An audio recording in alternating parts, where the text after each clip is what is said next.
చూపించకూడదు. అందుకని ఆ ఆంజనేయ స్వామి ఏం చేసేవాడంటే సూర్యుడు ఇలా వస్తూ ఉంటే ఆయనకి ఎదురుగా నిలబడి హనుమంతుడు వెనక్కి నడుస్తూ ఆయన సూర్యుడు ఎంత వేగంతో అయితే ప్రయాణిస్తున్నాడో అంతే వేగంతో వెనక్కి కదులుతూ ఆంజనేయ స్వామి సూర్యుడి దగ్గర అన్ని రకాల విద్యలు నేర్చుకున్నారు. ఇది ఈ రోజు విద్యార్థులందరూ నేర్చుకోవలసింది. అరగంట సేపు క్లాస్ చెప్తుంటే క్లాస్ లో కామ్గా కూర్చోవడమే రాదు.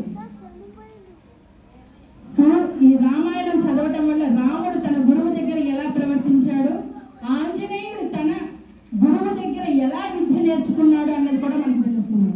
అంతేకాకుండా రాముడు వనవాసానికి వెళ్ళాడని ఇందాక చెప్పుకున్నాం కదా. ఆ వనవాసానికి 14 సంవత్సరాలు వనవాసానికి వెళ్ళేటప్పుడు ఏం చేశాడంటే తన దగ్గర ఉన్న సంపదని మొత్తం దాన ధర్మాలు చేసేసాడు. అందరికీ పంచి ఇచ్చేశాడు. వజ్రాలు, వైడూర్యాలు, నగలు, పట్టు వస్త్రాలు, పీతాంబరాలు, గోవులు, భూములు ఎన్ని రాముడు ఉంటే అవన్నీ కూడా ఇచ్చేసాడు. అందరికీ పనిచేసి వెళ్ళిపోయాడు. ఎందుకు ఇవ్వడం? 14 సంవత్సరాలు ఇవి మురగబెట్టుకుంటే ఆ తర్వాత మన జీవితం వచ్చిన తర్వాత అప్పటి వరకు దాచుకుందాము అన్న ఆలోచన రాముడికి లేదు. ఒక హీరో అవ్వాలి అంటే రామాయణానికి రాముడేనా హీరో కాదా? అవునా కాదా? హీరోనా కాదా? మనకు కూడా హీరో రాముడే.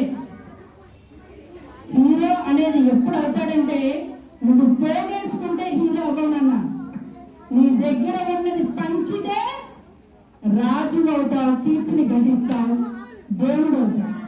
అలా రామచంద్రుడు తన దగ్గర ఉన్న సంపదను మొత్తం అందరికీ పంచి ఉత్త నార వస్త్రాలు ధరించి వనవాసానికి వెళ్ళాడు. సో మనం సంపదనైనా